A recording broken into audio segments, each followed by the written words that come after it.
네, 우리는 지난주에 이어서 신앙 생활의 본질에 대하여 함께 생각을 하고 있습니다. 우리 지난 시간 배운 내용을 복습을 하겠습니다. 신앙생활의 본질. 신앙생활이란 무엇입니까? 관계다. 관계다. 한 단어로 관계라 그랬습니다. 하나님과의 수직적인 관계, 사람과의 수평적인 관계, 관계다 하는 것입니다. 신앙생활은 신비적인 체험이다. 물론 그것도 신앙생활을 설명할 수 있는 한 부분이긴 하겠으나 본질은 아닌 것입니다. 할 수도 있고 안 할 수도 있는 것입니다. 그렇죠? 누구는 성경에 대한 지식이 많을 수도 있고 그렇지 않을 수도 있습니다. 어떤 사람은 기도를 1시간 해도 부족하지만 어떤 사람은 10분 하기도 버거운 사람이 있습니다. 그것은 종교 생활에 있어서 질적인 차이일 수 있습니다. 수준적인 차이죠. 그러나 그것이 신앙생활의 본질이라 할 수 없습니다. 신앙생활의 본질은 그러니까 누구나 다 예수 믿고 신앙생활하는 사람들은 관계를 맺으며 살아야 합니다. 하나님과의 관계, 사람과의 관계. 그러나 단순히 관계를 맺는 것이 아니라 사랑하는 관계를 맺어야 하는 것이죠. 교회에 다닐 때 장로 되기 위해서 교회 다니는 사람이 있습니다. 그 사람은 장로가 되고 나면 신앙생활의 목표가 끝났죠. 그다음부터 이제 행세를 하는 것이죠. 신앙생활의 목표는 어떤 교회에서 직분을 차지하기 위해서나 봉사하기 위해서 다니는 것도 아닌데 신앙생활은 관계입니다. 하나님을 끊임없이 사랑하고 그 사랑의 은혜를 덧입어서 내 이웃을 사랑하는 그런 관계로 우리가 신앙생활의 본질을 잘 규명을 해야 할 것입니다. 저 사람이 신앙이 참 좋다라고 하는 것은 새벽 기도를 많이 다닌다, 공적 예배에 빠지지 않고 다닌다, 모든 각종 헌물을 드린다, 또 전도를 열심히 한다, 사회봉사를 열심히 한다, 이런 것으로 평가를 하는 것이 아니라 관계로 평가를 하는 것이죠. 저 사람 정말 하나님을 순전하게 사랑한다. 저 사람이 저렇게 하는 것은 다른 욕심이 없다. 하나님을 사랑하기 때문에 저 사람이 저러는 것이다.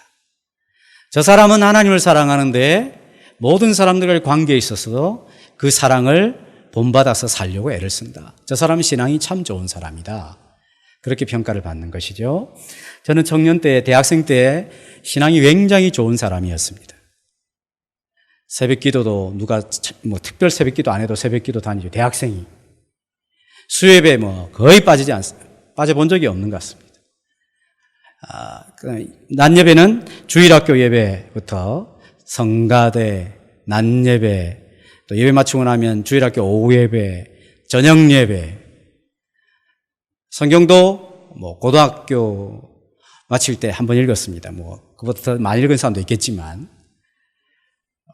누가 가르쳐 주지 않았는, 누가 하라고 시키지 않았는데, 성경 69절 그냥 다 외웠어요, 그냥. 고등학교 쫙 졸업할 때. 이 정도면 괜찮죠? 흠이 없었습니다. 어른들이 저를 가르쳐서, 야, 저 청년 진짜 믿음이 좋다, 그랬습니다. 제 마음에는 온갖 고민과 어려움이 산적해가고 있었습니다. 그런 것은 신앙이 좋은 것이 아닙니다. 그것은 종교생활에 힘쓰는 것입니다. 물론 봉사도 해야 되고 그것도 해야 되겠지만 중요한 것은 관계입니다. 관계. 그러니까 내가 다른 사람들을 함부로 판단도 하지 말 것이며 내 자신을 냉철하게 잘 생각해 봐요. 나는 정말 하나님을 사랑하면서 살고 있는가? 나는 멀리 져 있는 이웃은 못하더라도 나하고 가까운 사람들에게 나는 정말 꼭 필요한 사람으로서 희생하며 주 예수 그리스도께서 보여주신 사랑을 보여주며 살고 있는가. 이 점검을 늘 하셔야 되는 거예요. 그래야만 신앙생활의 본질에 가까운 삶을 살 수가 있습니다. 신앙생활은 뭐라고요? 관계다. 오늘 두 번째 신앙생활은 따라하겠습니다. 보물찾기다. 보물찾기입니다. 오늘 두 번째 시간 배울 것은 보물찾기. 보물찾기 안 해보신 분 없죠? 보물찾기 놀이 다 해봤을 것입니다. 이 설교를 준비하면서 실습을 한번 할까 말까 하다가 준비를 못했습니다. 예를 들면 보물찾기. 자, 제가 이제 여기야 여기 휴게실하고 목양실에 각양 다양한 것들을 숨겨놓았습니다. 이제 그것을 찾으십시오. 그러죠? 그럼 이제 정해진 구역이 있고 정해진 시간이 있을지는 모르겠습니다만은 그 안에서 열심히 찾으면 보물이 있습니다. 신앙생활은 보물찾기입니다. 보물찾기. 그래서 우리가 신앙생활 이랬을 때 관계라고 규정을 하고, 오늘은 두 번째는 보물찾기라고 생각을 해야 하는 것입니다. 하나님께서 이 성경을 통하여서 보물이 도대체 무엇인가 하는 것을 가르쳐 주고 있습니다. 오늘 제가 설교 준비하면서 우리 하민이가 알아들을 수 있는 설교를 해야 되겠다. 그러면 모든 사람들이 다 알아들을 수 있을 것이다. 홍재하고 하민이만 알아들을 수 있다면, 이런 생각을 했습니다. 그래서 오늘 틀림없이 알아들을 수 있을 것이다. 신앙생활은 뭐다? 보물찾기다. 예, 되었습니다. 예. 다 잊어버려도 그 하나만 기억하는 것입니다. 하나님이 성경을 통하여서 보물을 숨겨 놓으셨는데, 성경은 약속의 책입니다. 약속. 구약, 신약으로 이루어져 있습니다. 그죠? 오래된 약속, 새로운 약속. 구약과 신약으로 이루어져 있습니다. 그러면 오래된 약속, 새로운 약속이 있는데 무엇에 대한 약속의 말씀인가 보겠습니다. 요한복음 5장 39절 시작. 너희가 성경에서 영생을 얻을 생각하고 성경을 연구하거니와 이 성경이 곧 내게 대하여 증언하는 것이니라. 그 당시 예수님 당시의 사람들이 성경을 부지런히 연구를 했어요. 무엇을 위해서? 영생을 얻기 위해서 부지런히 연구를 했습니다.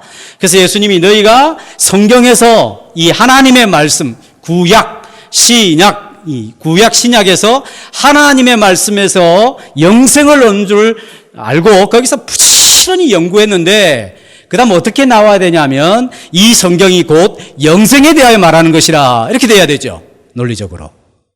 그런데 이 성경이 곧 누구에 대하여 이야기하는 거라고요? 누구에 대해서? 예수님에 대하여 이야기하는 것이다. 자, 성경에서 영생을 얻을 생각하고 사람들이 부지런히 연구하는데 그 성경은 누구에 대한 이야기라고요? 예수님.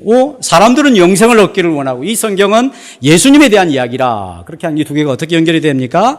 하나님께서 이 성경에서 예수님을 통하여 영생 얻는 것을, 방법을 가르쳐 주고 있구나, 이 이야기죠. 그러니까 구약과 신약이란 약속의 책인데 누구에 대한 이야기냐면 예수님에 대한 이야기죠. 오래된 약속은 예수님이, 영생을 주시는 예수님이 오실 것이다 라고 하는 이야기죠. 교황이 왔지 않습니까? 교황이 오기 전부터, 몇 달 전부터, 이미 천주교에서는 더 오래 전부터 교황이 이제 우리 한국 땅을 방문할 것이다. 그다음에 다가올수록 이제 일반 대중매체도 교황이 올 것이다, 올 것이다. 8월 언제 딱 왔죠? 그런 것처럼 올 것이다, 올 것이다 라고 하는 이야기가 구약에 대한 이야기죠. 영생을 주시는 분이 오실 것이다. 신약은 그 약속이 이제 이루어지고, 이제 그 예수님께서 우리에게 영생을 주시기 위하여 하나님의 구원의 일을 다 완성하시고 하늘로 가셨는데, 그 가신 예수님이 불의한 세상을 심판하기 위하여 오실 뿐만 아니라 하나님의 자녀들에게 구원, 영원한 생명을 진짜 주시기 위하여 다시 오실 것이다. 이야기가 성경의 전체 이야기인 것이죠. 성경은 영생에 대한 이야기인데 그 영생이 한 인격 안에 있다는 것입니다. 그분이 바로 누구냐면 예수님에게 있다는 것이 예수님. 그래서 이 예수님에 대한 이야기가 성경 이야기인 것입니다. 요한일서 5장 11절, 12절 같이 읽어보겠습니다. 시작. 또 증거는 이것이니 하나님이 우리에게 영생을 주신 것과 이 생명이 그의 아들 안에 있는 그것이니라. 아들이 있는 자에게는 생명이 있고 하나님의 아들이 없는 자에게는 생명이 없느니라. 하나님이 우리에게 영생을 주시는데 이 영생이 누구에게 있냐면 그의 아들 안에 있다는 것입니다. 자, 이것이 만약에 예수님이다, 이거 예를 들면 성경이 예수님이다, 이거 시계가 영생이다, 그러면 이렇게 하나님께서 예수님을 우리에게 주신다는 거죠. 예수님을 주시니까 그 안에 뭐가 있다고요? 시계가 있다가 아니라 영생이 있다, 이 말이죠. 영생이 있다. 증거는 이것인데 영생을 우리에게 주셨는데 그 영생이 그의 아들 안에 있다 하는 것입니다. 정리를 하면 하나님이 성경을 통하여 우리에게 영생을 약속하여 주셨습니다. 이 영생은 누구를 통해 주시는가? 그의 아들 예수 그리스도를 통하여 우리에게 주시는 것이죠. 영원한 생명을 주신다는 것입니다. 이 영원한 생명 그저 그냥 영원히 산다, 이런 이야기가 아닙니다. 그것은 조금 이따 설명을 해드리기로 하겠습니다. 자, 신앙생활은 보물찾기입니다. 그 보물을 하나님께서 성경을 통하여 가르쳐 주셨는데 그 보물은 바로 예수님이라고 하는 것입니다. 왜? 이 예수님 안에 영생이 있기 때문입니다. 근데 문제는 이 영생을 보물처럼 여겨야 된다는 것이죠. 이 예수님이 나에게 보화와 같다. 이 세상의 어떤 값진 재물보다 귀하다. 이렇게 여겨져야 그 보물이신 예수님을 찾으려고 할 것이라는 거죠. 그런데 귀하게 여겨지지 않으면 보물이라 하지 않습니다. 그죠? 귀하다라는 것과 보물이라고 하는 것이 같은 어원이잖아요. 그래서 예수님 안에서 이 영생을 하나님 주시기를 원하는데 과연 영생은 우리에게 보물인가? 영생은 과연 나에게 필요한 것인가? 하는 것을 생각을 해보아야 하는 것이죠. 사람들은 누구나 다 죄를 짓고 있는 죄인들이라 할 수 있습니다. 이것은 성경이 너무나 분명하게 이야기하는 것이기 때문에 타협 없이 선명하게 이야기해야 될 것 같습니다. 많은 현대인들은 사람들은 죄인이 아니라고 생각을 합니다. 자유주의자들이나 유물론자들이나 현대신학자들은 뭔가 좀 잘못되어 있지 그 잘못된 것이 죄의 원인 때문이라고 이야기하지는 않습니다. 그런 것을 자꾸 싫어하게 되어 있습니다. 의사가 치명적인 질병을 가진 사람에게 당신 감기 걸렸다. 걱정하지 마라. 이렇게 이야기하면 안 되듯이 우리 인생에 대하여 성경이 가르쳐주고 있는 대로 분명하게 이야기를 해야 하는 것입니다. 사람은 나면서부터 다 죄를 품고 태어나는 것입니다. 그래서 우리는 다 죄에 발 빠르고 의로운 일에 선한 일에는 항상 잘 반응을 하지 않는 특성을 가지고 있습니다. 우리가 죄인이기 때문에 우리의 삶 속에 죄의 열매들이 나타나게 되어 있습니다. 각종 질병은 죄의 열매들입니다. 수많은 갈등이 일어나게 하는 모든 원인들은 다 죄의 결과로 말미암습니다. 그리고 사람은 누구나 다 죽음에 이르게 되는데 육체적인 죽음은 죄의 가장 대표적인 결과라고 할 수가 있습니다. 이 땅에 죄가 없었을 때는 남자와 여자 사이에 사람과 사람 사이에 갈등이 존재하지 않았습니다. 이 땅에 죄가 없었을 때는 우리 집사님 기도해 주신 것처럼 주어진 제한된 자원을 가지고 서로 많이 가지고 적게 가지는 것 때문에 갈등을 일으킬 이유가 없었습니다. 이 땅에 죄가 없었을 때는 질병이 없었습니다. 이 땅에 죄가 없었을 때는 죽음 또한 없었습니다. 이 모든 것들은 다 죄의 열매들이라 할 수 있습니다. 죄의 열매들이 있다라고 하는 것은 내가 바로 그런 죄인이다라고 하는 분명한 가르침이라고 할 수가 있습니다. 로마서 6장 23절을 같이 또 히브리서 9장 27절까지 같이 읽겠습니다. 먼저 로마서 시작. 죄의 삭은 사망이요 하나님의 은사는 우리 주 그리스도 예수 안에 있는 영생이니라. 죄의 삭, 죄의 결과는 사망이라. 하나님의 은사는 우리 주 그리스도 예수 안에 있는 영생이라. 사망, 죽음은 죄의 결과입니다. 히브리서 9장을 같이 읽어볼까요? 시작.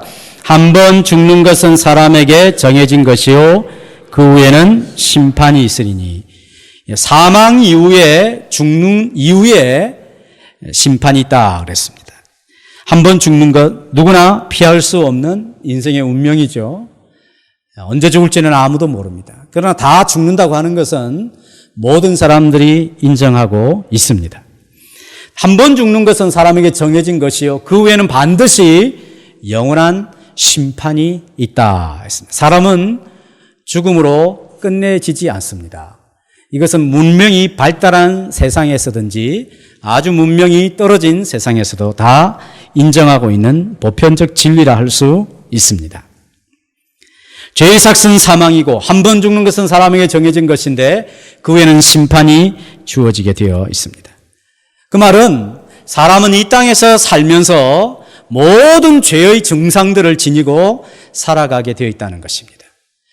하나님의 은사는 그리스도 예수 안에 있는 영생이라, 이 영생이라 하는 것은 그냥 죽음을 면한다 이런 것이 아니라 이 죄가 가져다 주는 모든 죄의 증상들과 죄가 가져다 주는 모든 죄의 열매들을 극복할 수 있는 생명력이 하나님으로부터 주어지게 된다 하는 것입니다. 그것이 바로 영생이라는 것입니다. 영생. 어느 누구도 이 죄 문제를 스스로 해결할 수는 없습니다. 그런데 교회 안에 또 세상 가운데 거짓된 가르침이 있습니다. 우리 골로새서 읽었던 2장 4절을 한번 같이 읽어보겠습니다. 시작. 내가 이것을 말함은 아무도 교묘한 말로 너희를 속이지 못하게 하려 함이니, 아무도 교묘한 말로 너희를 속이지 못하게 하려 함. 즉 거짓된 가르침으로 사람의 죄 문제를 해결할 수 있다고 하는 가르침이 있었다는 것입니다. 과거에도 그렇습니다만 지금도 이런 거짓된 가르침이 있습니다. 그때의 거짓된 가르침은 지금도 여전히 유효합니다. 그때의 거짓된 가르침이 무엇일까요? 대표적인 것이 영지주의였습니다. 영지주의. 신령한 지식을 알면 구원을 받는다는 거죠. 영생을 얻는다는 것입니다. 그것은 누구에게나 해당되는 것이 아니라 특정한 계층, 자기 그룹에게만, 자기가 소속된 집단에게만 주어지는 특별한 지식을 갖게 될 때에 영원한 생명을 얻게 된다 하는 가르침입니다. 영지주의는 몸은 더러운 것이고 영은 거룩한 것이다 라고 하는 기초 철학에서 출발되었습니다. 그러니까 자기들은 특별한 지식을 가져서 구원을 얻고 영생을 가졌기 때문에 이 더러운 몸에 대하여 두 가지 극단적인 방식, 태도가 나타나게 된 것이죠. 하나는 금욕입니다. 금욕. 철저하게 자기의 몸을 해하는 것이죠. 고행을 행한다든지 음식을 먹지 않는다든지 부부가 결혼했는데 같이 합방을 하지 않는 거예요. 철저하게 금욕하는 것이 몸이 더럽기 때문에. 또 하나는 자기의 영은 깨끗해졌기 때문에 몸은 어떻게 더럽혀도 자기 영이 깨끗하니까 괜찮다는 거예요. 그게 뭐냐면 이제 쾌락주의죠. 쾌락주의. 온갖 방탕한 일에 자신을 맡기는 것입니다. 이런 가르침이 영지주의라 할 수 있습니다. 우리 2장 21절에서 골로새서 2장 21절에서 23절 한번 찾아보시겠어요? 같은 2장이니까 같이 읽어보겠습니다. 시작. 곧 붙잡지도 말고 맛보지도 말고 만지지도 말라 하는 것이니 이 모든 것은 한때 쓰이고는 없어지리라. 사람의 명령과 가르침을 따르느냐? 이런 것들은 자의적 숭배와 겸손과 몸을 괴롭게 하는 데는 지혜 있는 모양이나 오직 육체에 따르는 것을 금하는 데는 조금도 유익이 없느니라. 이것도 하지 말고 저것도 하지 말고 금욕을 행한다 할지라도 잠깐 뭐 좋은 듯이 보이지만 육체를 따르는 것을 금하는 데는 조금도 유익이 없다는 것입니다. TV를 한참 좋아할 때, 지금은 물론 좋아합니다만은 그 TV 선을 절단한다고 해서 전원을 끊어버리면 이제 TV 안 봅니까? 며칠 있다 후회하죠. 그래가 선 하나 사와가지고 다시 연결해가 꼽아서 보지 않습니까? 그죠? 우리 마음속에 이것을 하지 말고 이것을 하지 말고 좀 경건하게 살자 딱 마음에 다짐을 하지만 며칠 갑니까? 그런 금욕으로 되는 것이 아닙니다. 또 반대 쾌락주의가 있습니다. 3장 5절 시작. 그러므로 땅에 있는 지체를 죽이라. 곧 음란과 부정과 사욕과 악한 정욕과 탐심이니 탐심은 우상 숭배니라. 자, 이런 음란, 부정, 사욕, 악한 정욕, 탐심 이런 것을 추구하는 쾌락주의가 있다는 것이 욕심대로 행하고 마음대로 살고 왜? 영이 깨끗하니까. 그래서 이것이 이제 발전하는 것이 이단들이죠. 이단들의 특징은 자기 집단에만 구원이 있다는 거예요. 어떻게 한국에만 예수님이 많은지. 14만 4천 명은 한국에만 있잖아요. 한국에만. 물론 요즘 외국인들이 조금씩 있습니다만은 불쌍히 여겨서 외국인들까지 넓혀주는지 모르지만 자기 집단에만 구원이 있다는 거예요. 그리고 어떤 죄를 지어도 자기도 이미 구원받고 죄사함 받았으니까 회개할 필요도 없고 괜찮다는 것입니다. 이런 잘못된 가르침이 있었습니다. 또 하나의 잘못된 가르침은 2장 16절에 있습니다. 2장 16절. 자, 같이 읽어보겠습니다. 시작. 그러므로 먹고 마시는 것과 절기나 초하루나 안식일을 이유로 누구든지 너희를 비판하지 못하게 하라. 율법주의가 있었다는 것이죠. 율법주의. 율법주의는 쉽게 이야기하면 자기가 자기 문제를 해결할 수 있다는 것입니다. 자신의 죄 문제를 해결할 수 있다는 것입니다. 자기가 하나님이 원하시는 선을 자기 노력으로 이룰 수 있어서 영생에 이룰 수 있다. 이렇게 가르치는 것이죠.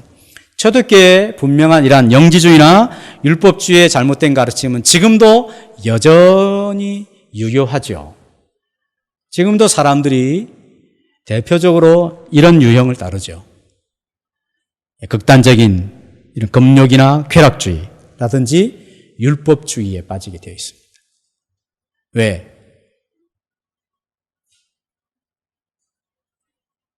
자기 자신에 대해 그렇게 믿고 있는 것이죠. 율법을 통하여서 거짓된 구원에 이르러 간다든지, 금욕을 통하여 쓸데없는 규율과 억제를 한다든지, 또 자신의 몸을 마음껏 더럽혀 문란함과 타락함에 이르게 되는 이런 모든 것은 죄 문제를 해결할 수 있는 해결책이 아닌 것입니다. 그러면 이 죄 문제를 해결하여 영생에 이르게 되는 참된 가르침, 그것이 무엇인가 하는 것입니다. 우리 골로새서 2장 2절 3절을 같이 읽겠습니다. 2절 3절 시작.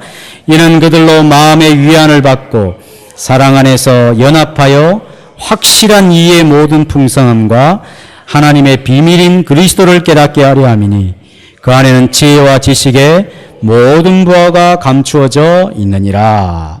하나님의 비밀인 그리스도, 그 안에는 지혜와 지식의 모든 보화가 감추어져 있다. 하나님의 비밀, 즉 그리스도, 그분만이 죄의 문제를 해결할 수 있는 유일한 하나님의 해결책이라, 이렇게 가르쳐주고 있는 것이죠. 우리가 누군가의 비밀을 아는 것은 굉장히 참 신나는 일일 수 있습니다. 그러나 이 비밀은 그냥 비밀이 아니라 신비입니다. 신비. 신비를 아는 일은 더욱더 기쁜 일이죠. 어떤 신비한 일을 내가 체험을 했어요. 그냥 비밀이 아니라 굉장히 신비한 일을 경험했습니다. 하나님께서 우리에게 진정 주시고자 하신 그 신비, 하나님의 보물, 그것은 바로 예수 그리스도입니다. 예수 그리스도. 그 말은 무슨 말이냐 하면 이 땅에 있는 모든 사람들이 예외 없이 죄의 영향력과 그 죄가 주는 결과에 큰 상처를 받고 죽음에 이를 수밖에 없고 또 죽음 이후에는 심판을 받아 마땅한 상태에 다 있는 거예요. 그러니까 영생이 필요한 것이죠. 왜 인생이 이토록 고통을 겪으며 살아야 되는가? 왜 이 땅이 이렇게 불의한가? 왜 내 속에서 시기심이 일어나게 되는가? 왜 내 안에 이렇게 미움이 발생하는가? 왜 인생은 죽는가? 이런 질문에 대한 궁극적인 해결책, 그것은 바로 영생인데 이 영생을 얻기 위하여 하나님께서 주신 신비, 비밀은 바로 예수 그리스도에게 있는 것입니다. 그리스도를 통하여 하나님 우리의 죄를 해결하시고 그리스도 안에 하나님의 영생을 허락해 주심으로 말미암아 이 모든 죄된 것들을 해결하며 참다운 은혜를 베풀어 주시기로 그리스도 예수 안에서 약속한 것입니다. 이 편지는 로마 감옥에서 골로새 성도들을 향하여 바울이 기록한 내용입니다. 바울이 뭐라고 이야기합니까? 1절에 내가 너희와 라오디게아에 있는 자들과 물은 내 얼굴을 알지 못하는 자들을 위하여 얼마나 힘쓰는지를 너희가 알기를 원한다 그랬어요. 너희, 이 편지를 받는 골로새 지역과 골로새 좀 위쪽에 있는 라오디게아 지역에 있는 사람들과 또 바울의 얼굴을 알지 못하는 사람들을 위해서도 바울이 엄청나게 애를 쓰고 힘쓴다는 거예요. 이 감옥 안에서조차도. 무엇을 위해서? 이 하나님의 비밀, 신비인 그리스도를 깨닫게 해주기 위하여.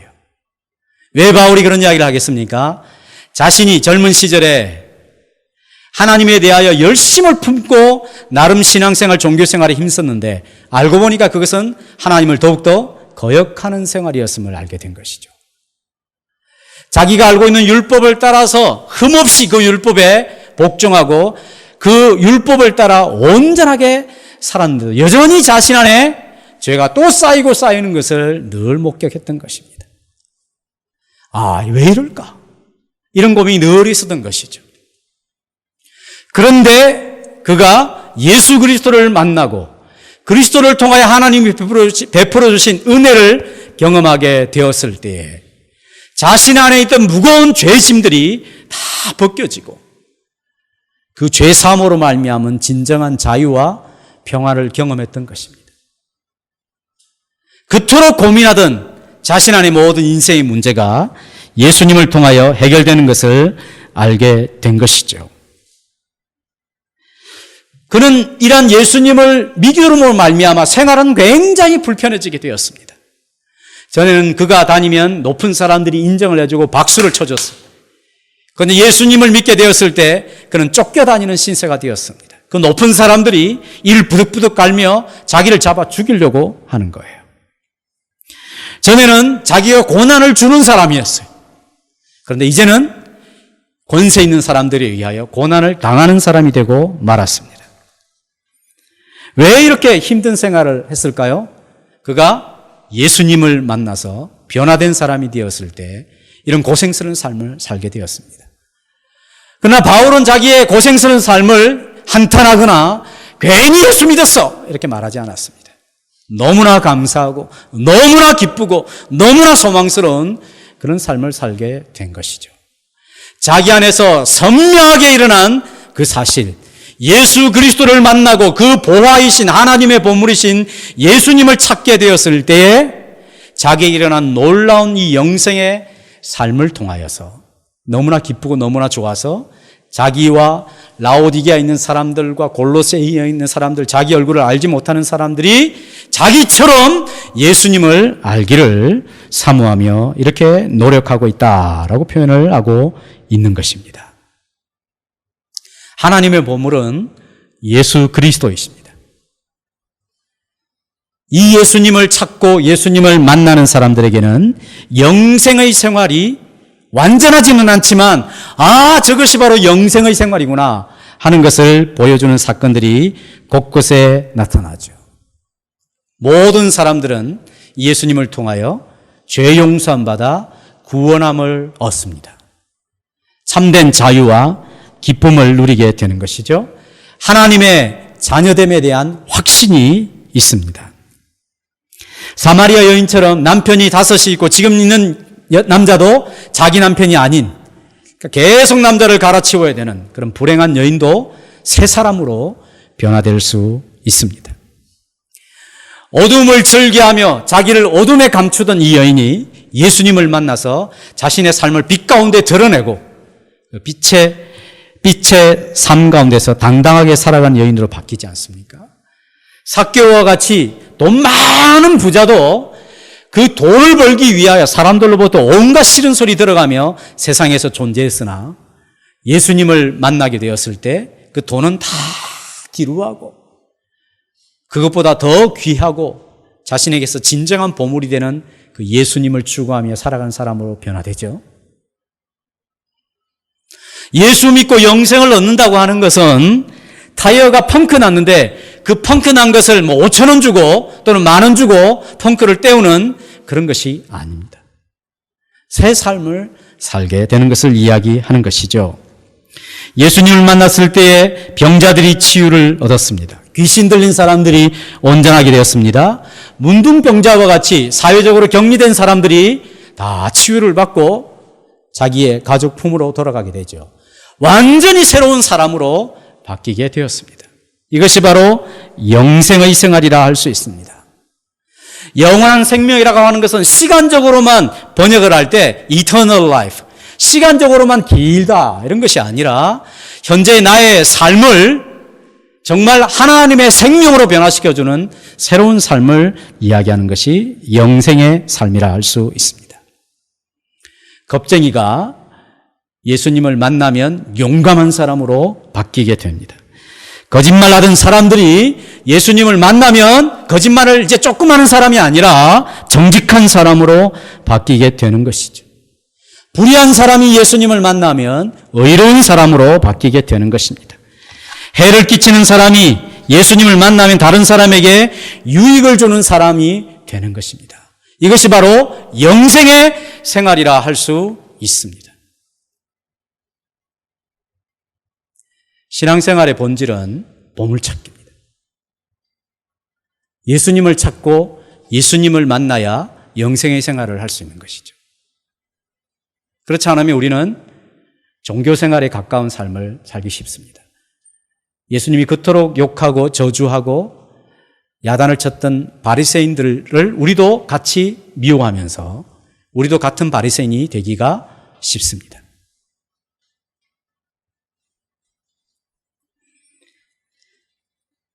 예수님을 경험한 사람들에게 나타나는 반응은 이와 같은 영생의 생활이라 할 수 있습니다. 그래서 예수님은 우리의 보화요 보물인 것입니다. 성경에 대한 지식은 이러한 예수님을 찾는 일에 힘써야 하는 도구로 사용되어야 될 뿐입니다. 내가 기도한다라고 하는 것은 이런 신앙의 보물찾기인 예수님을 찾기 위하여 기도하는 것입니다. 내가 전도하는 것은 그 일을 통하여서 나와 같은 영생의 삶을 다른 사람들도 예수님 보물을 경험하여 영생의 삶을 누리기를 원하는 마음에서 되는 것이죠. 중요한 것은 마음의 태도라고 할 수가 있습니다. 내가 예수님 알고 싶습니다. 나는 예수님을 경험하고 싶습니다. 나는 예수님과 교제하고 싶은 것이 내 신앙생활의 목표입니다. 이런 마음의 태도가 참 중요합니다. 내가 이런 예배를 드릴 때에 나는 예수님과 교제하고 싶습니다. 나는 하나님을 알기를 원합니다. 내가 성경을 읽을 때도 그냥 읽는 것이 아니라 나 이 성경을 통하여 여기서 증거하고 약속하는 예수님을 알기를 원합니다. 내게 예수님을 보증해 주신 하나님, 그 하나님과 교제하기를 원합니다. 이런 마음이 중요한 것입니다. 내가 어떤 찬양을 부를 때도 찬양의 가사나 곡조를 가지고 나 정말 예수님 찬양하고 예수님 알기를 원합니다. 이런 태도가 굉장히 중요하다고 생각합니다. 그렇게 하는 것과 그렇지 않고 관례적으로 성경을 대하고 기도를 하고 예배를 드리고 찬양을 하는 것은 그렇게 의미 있는 일이 아니라고 생각합니다. 중요한 것은 마음입니다. 그런 중에 하나님께서 우리의 마음을 이렇게 마치 낚싯바늘에 고기가 탁 채가듯이 하나님 우리의 마음을 채갈 때가 있습니다. 그럴 때 지선이 기도해 주셨던 것처럼 세상이 줄 수 없는 평강과 기쁨을 주님 안에서 발견하게 되는 것이죠.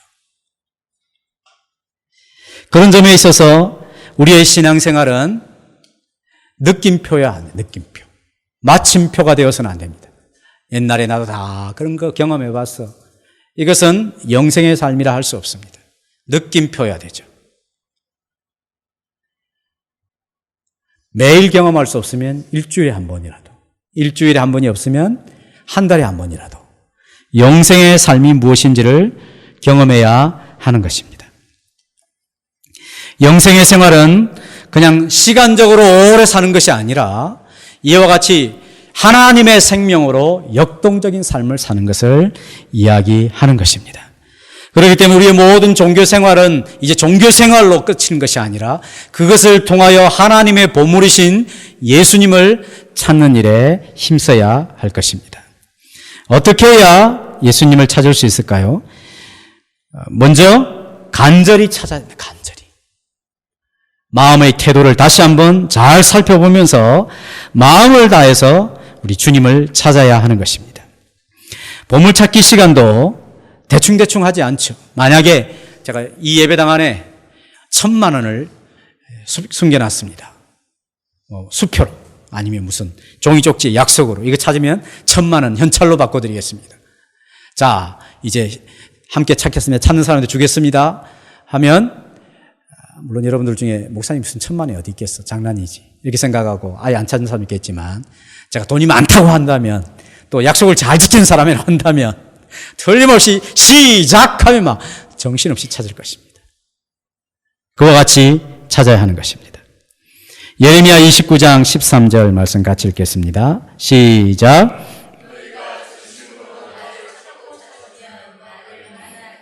예, 하나님의 약속입니다. 너희가 전심으로 나를 찾고 찾으면 만나리라. 만나리라. 물론 한번 딱 찾을 때 바로 찾을 수도 있습니다. 그러나 하나님이 반드시 약속을 지키시며 전심으로 나를 찾고 찾으면 만나리라. 마태복음 7장 7절 우리 잘 아는 말씀이죠. 시작. 구하라 그리하면 너희에게 주실 것이요 찾으라 그리하면 찾아낼 것이요 문을 두드리라 그러면 너희에게 열릴 것이니. 구하라 찾으라 두드리라 그러면 너희에게 주실 것이요 찾게 될 것이요 문이 열리게 될 것이라.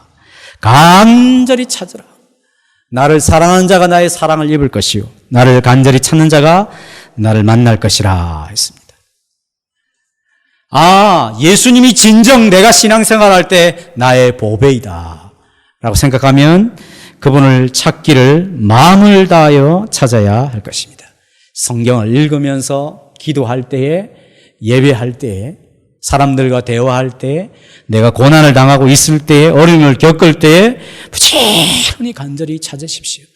틀림없이 만나게 될 것입니다. 왜 그렇습니까?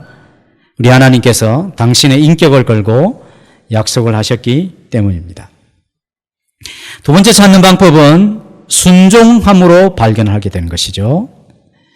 자, 보물찾기 할 때 이 공간 안에서 찾아야 됩니다 라고 했는데 난 정말 믿을 수 없어요. 다른 사람이 여기 공간을 찾을 때 나는 저 밖에 나가 찾아야지. 아무리 뒤지고 찾아봐야 없어요. 왜? 거기는 안 숨겨놨기 때문에. 순종을 해야 되죠. 순종. 자, 요한복음 14장 21절을 읽어보겠습니다. 시작. 나의 계명을 가지고 지키는 자라야 나를 사랑하는 자니 나를 사랑하는 자는 내 아버지께 사랑을 받을 것이요 나도 그를 사랑하여 그에게 나를 나타내리라. 나를 사랑하는 자는 내 계명을 지킨다. 그에게 나를 나타내리라. 찾는단 말이죠. 우리는 성령 충만을 기도로 간구하며 하나님의 응답을 받을 수 있습니다. 그죠? 그럴 때가 있습니다. 정말 간구했더니 그냥 가슴에 충만한 하나님의 성령이 임하고 마치 이제 찬양도 이제 한 삼음이 막 더 올라가게 되고 막 마음속에 큰 기쁨과 자기가 회개해야 될 것들을 깨닫게 하시고 주 예수 그리스도를 증언하고 싶은 마음이 생겨나고 막 그런 성령 충만을 주실 때가 있죠. 그러나 많은 경우에는 많은 성도들이 자기가 살아야 될 삶에 대하여 게으르고 기도로 때우면서 성령 충만을 요구하는 경우들이 많다고 생각합니다. 하나님 앞에서 자기가 살아야 될 책무와 거룩한 의무에 대해서는 등한히 하면서 자리에 앉아서 기도로 말미암아 그것을 보충하고 성령 충만을 그렇게 채워가려고 하는 사람들이 있는 것 같습니다. 제가 분명히 말씀을 드렸습니다. 기도함으로 하나님이 바로 성령으로 충만케 하실 수도 있습니다. 그러나 많은 경우는 주님이 말씀하신 이 말씀처럼 나의 계명을 가지고 지키는 자라 이미 내 안에 성령이 계신 줄을 믿고 내 삶 속에서 성령의 소원을 쫓아서 순종하며 살아가게 될 때에 성령께서 우리를 충만하게 하십니다. 그게 더 훨씬 더 효과적이고 더욱더 성도다운 모습이라 할 수 있다고 여겨집니다. 특별히 어떤 순종을 해야 하는가? 골로새서 2장 2절을 같이 읽어보겠습니다. 시작. 이는 그들로 마음의 위안을 받고 사랑 안에서 연합하여 확실한 이해의 모든 풍성함과 하나님의 비밀인 그리스도를 깨닫게 하려 함이라. 쉽게 이야기하면 그냥 사랑 안에서 연합을 하게 되어 살아가게 될 때에 하나님의 비밀인 그리스도를 알아가는 길이 된다라고 가르쳐주고 있는 것이죠. 예수님은 자신의 성품과 자신의 성향이 비슷한 곳에서 예수님의 흔적과 예수님의 모습을 쉽게 발견할 수 있도록 자신을 나타내시는 분이라고 믿습니다. 즉 겸손한 자리에서 주님은 자신의 모습을 잘 나타내십니다. 교만한 사람들 가운데서 주님의 모습을 혹시 보신 분이 있습니까? 절대 없습니다. 긍휼과 자비를 베푸는 곳에서 주님의 모습이 많이 보입니다. 온유하신, 자기 마음대로 하지 않고 통제된, 절제된 심령을 따라서 살아가는 그런 곳에서 주님의 모습이 보입니다. 오래 참는 곳에서 주님의 모습이 보이는 것이죠. 즉 사랑 안에서 연합하게 될 때에 그리스도의 하나님의 비밀인 그리스도를 경험할 수 있도록 하시는 것입니다. 내가 긍휼을 베풀기 어려울 때에 기도하십시오. 내가 친절하기 쉽지 않을 때에 기도하십시오. 내가 높아지려고 할 때에 기도하며 주님을 구하십시오. 내 마음대로 하고 싶어 할 때에 주님 앞에 기도하며 하나님 저를 도와주셔서 절제하게 해주십시오. 기도하십시오. 오래 참기 힘들 그런 상황에서 하나님의 도우심과 성령의 도움을 구하십시오. 도움을 구해야 됩니다. 반드시 구해야 됩니다. 자기 힘으로 하려고 하지 마시고 결심으로 하려고 하지 마시고 도움을 구해야 돼요. 그래야 성령께서 도우시고 그럴 때 순종이 일어나고 그럴 때 하나님의 비밀인 그리스도를 경험할 수 있도록 하시는 것입니다.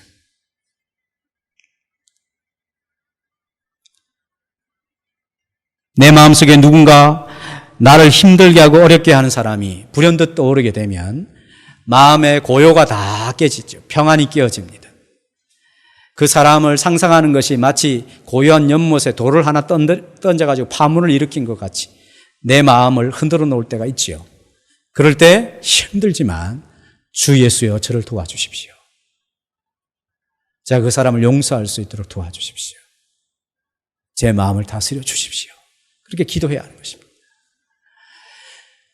이것이 굉장히 중요한 신앙의 요소에 있어서 제가 특별한 것을 가르쳐 드린 것입니다. 그냥 결심하면 안 돼요. 내가 이래야지 이러면 안 됩니다. 도움을 구해야 돼요. 도움을. 하나님 도와주십시오. 제가 이렇습니다. 도와주십시오. 언제나 주님의 모습이 비춰지고 주님의 모습을 따르는 곳에 주님이 자신의 모습을 드러내십니다. 그러니까 기도해야 하는 것입니다. 이것이 순종과 기도가 함께 공존해야 되는 이유라고 할 수가 있습니다. 바울이 이야기를 하고 있는 것이죠. 자, 여러분들이 사랑 안에서 연합하게 될 때 하나님의 비밀인 그리스도를 깨닫게 하기 위하여 내가 여러분들이 이 말씀을 드린다. 그 안에는 지혜와 지식의 모든 보화가 감추어져 있다. 그래서 신앙생활은 보물찾기입니다. 우리가 예수님을 다시 이것이 예수님을 믿으면 이 예수님이 우리 마음 안에 이렇게 들어오잖아요. 네? 이 안에는 영생이 있습니다. 이 안에는 지혜와 지식의 모든 보화가 감추어져 있어요. 즉 예수님 안에 모든 것이 있죠. 그러니까 우리가 예수님을 믿으면, 즉 예수님을 받으면, 리시브하면, 영접하면, 받게 되면 우리는 이 세상에서 필요한 모든 것을 다 받았습니까? 안 받았습니까? 네? 다 받았어요? 안 받았어요? 모르겠습니까? 예수님 외에 또 뭐 필요한 것이 있습니까? 많죠? 교황이 와야 합니까? 예수님 오시면 아마 그렇게 안 바뀔 겁니다. 왜냐하면 그분 때문에 자기의 삶을 고치고 바꿔야 될 이유가 없으니까. 그러니까 예수님 오시면 그렇게 하지 않죠. 다 뜯어 고치라 이야기하죠, 우리에게. 그러니까 불편하죠.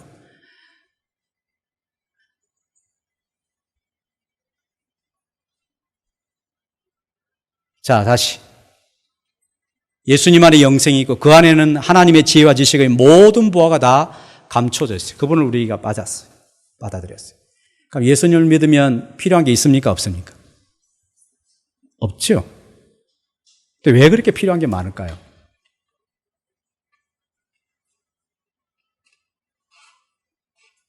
예수님이 보물처럼 안 느껴지는 거죠.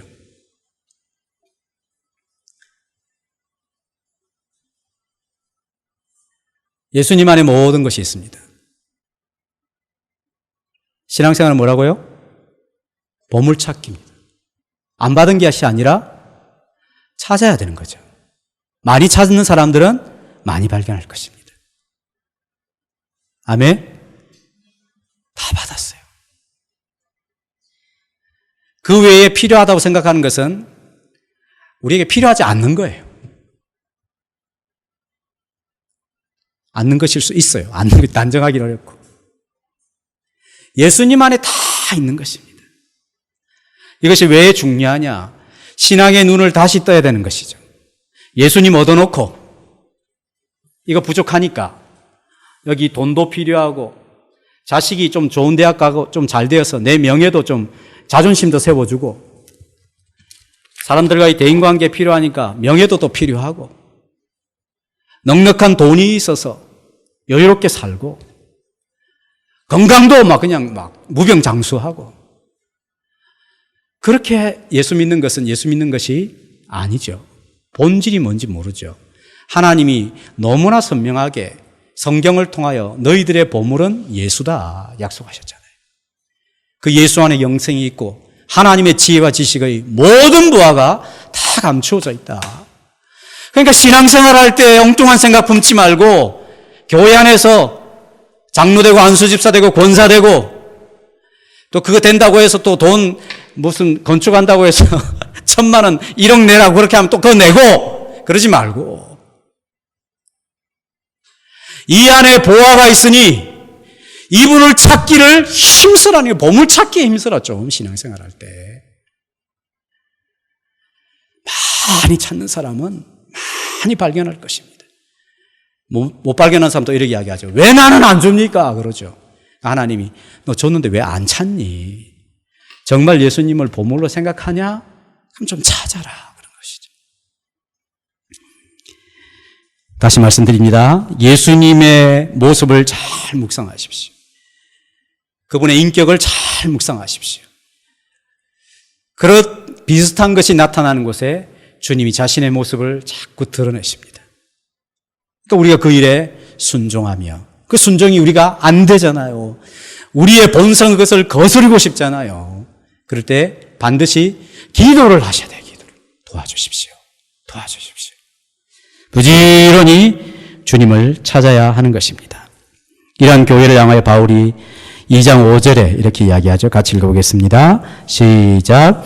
이는 내가 육신으로는 떠나 있으나 심령으로는 너희와 함께 있어 너희가 질서 있게 행함과 그리스도를 믿는 너희 믿음이 굳건한 것을 기쁘게 봄이라. 이 믿음의 굳건한 것, 이것은 군대 용어입니다. 군대 용어. 잘 훈련되어서 어떤 적도 이겨낼 수 있는 견고한 군인의 모습을 이야기하는 것이죠. 바울이 이렇게 그리스도를 부지런히 찾아서 하나님의 보물을 자꾸 경험한 그런 골로새 교인들이 군인들처럼 견고하게 서 있는 것을 보니 내가 참 기쁘다. 이렇게 표현을 하는 것이죠. 하나님은 우리에게 시시한 것 주기를 원하지 않으시고 최고의 선물을 베푸시기를 원하십니다. 그것은 바로 예수 그리스도이십니다. 우리가 전심으로 주님을 찾고 사랑 안에서 연합하는 그런 순종의 생활을 통해서 하나님의 비밀인 그리스도를 경험하는 이 한 주간이 될 수 있기를 축복합니다. 그래서 군인들처럼 견고하게 훈련된 군인들처럼 주님이 기뻐하시는 교회, 주님이 칭찬하시는 교회를 함께 이루어갈 수 있기를 축복합니다.